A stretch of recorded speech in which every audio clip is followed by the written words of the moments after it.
Monsieur le ministre de l'Économie, du Emploi et du Développement de la République du Gabon, Monsieur le ministre de l'Agriculture, Monsieur le ministre de l'Agriculture, ministre d'État de l'Agriculture de Côte d'Ivoire, Monsieur le directeur général de Caisse de Stabilisation et Péréquation, Monsieur le secrétaire général de l'ACRAM, Monsieur le secrétaire général de l'Organisation internationale du café, Monsieur le directeur exécutif de l'IAFA, Mesdames et Messieurs, honorables délégués, je ressens comme un privilège infini et un grand honneur l'opportunité que m'est offerte de visiter votre pays et de participer aux travaux de la 2e Assemblée générale de l'Agence du café Robusta d'Afrique de Madagascar. Je remercie le gouvernement du Gabon pour les bonnes relations de coopération qui ont toujours existé entre le Gabon et l'Organisation internationale du café. En effet, le Gabon a toujours été un membre très actif de l'organisation. At this opening ceremony, I would like to highlight the current situation of the world coffee market and its prospects. The current market situation of coffee continues to show a downward trend in prices, especially the Arabica prices. However, current prices are still higher than any other year of last decade. The downward trend has been particularly pronounced in the case of the Arabica groups, while Robusta prices continue to be resistant.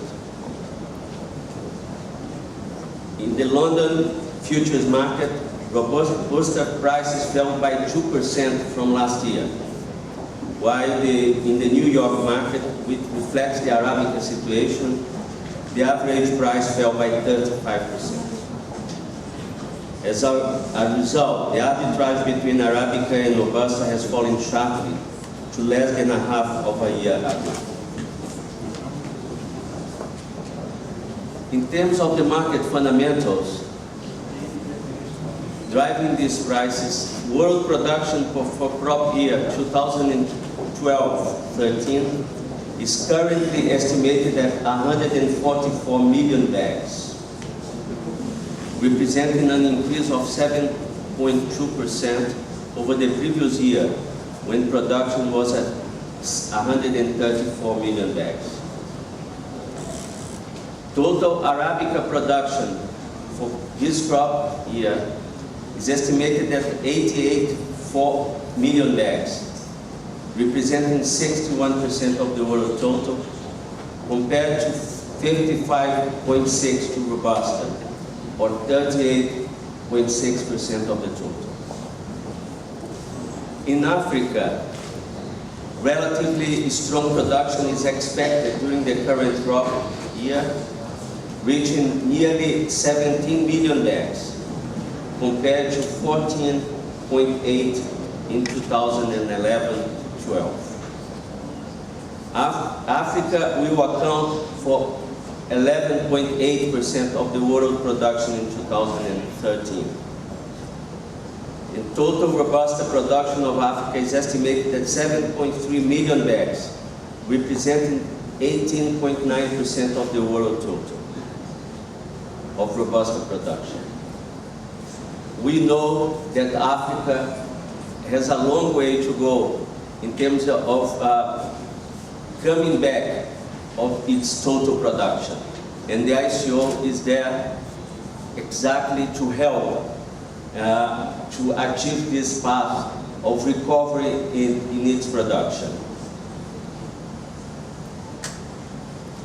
Monsieur le Ministre, as we can see, this performance in production led to record levels of exports.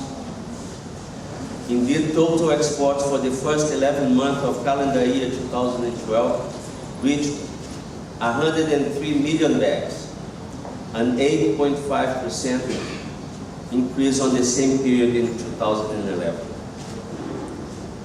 Exports of Robusta coffee have increased significantly to represent 41% of the total, up from 36% in the previous year. It should also be noted that coffee year 2011-12 registered a record 108.7 million bags of imports by ICO traditional countries.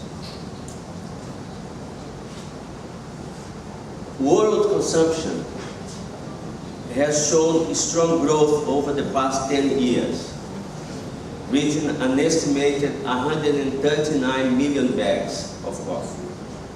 And further increases are expected in 2012 and 2013.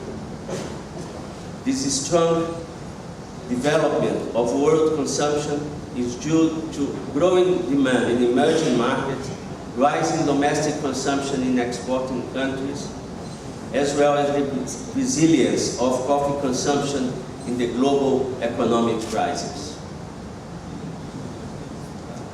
The outlook for the coffee industry is fairly bright and encouraging for Robusta, but mixed for Arabica. Arabica prices have recorded their lowest levels in 2 years, while Robusta prices remain relatively firm, like I mentioned before. To summarize, biomass world consumption should help maintain a fair balance between supply and demand, limiting the downward trend in prices.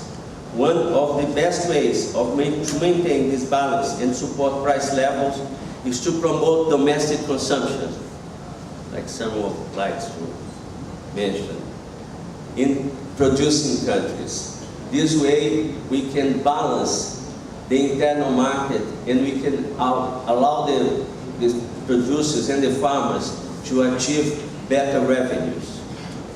Therefore, promotion of domestic consumption in coffee exporting countries would be a decisive factor in maintaining a balance between supply and demand that would guarantee reasonable price levels for coffee. Thank you.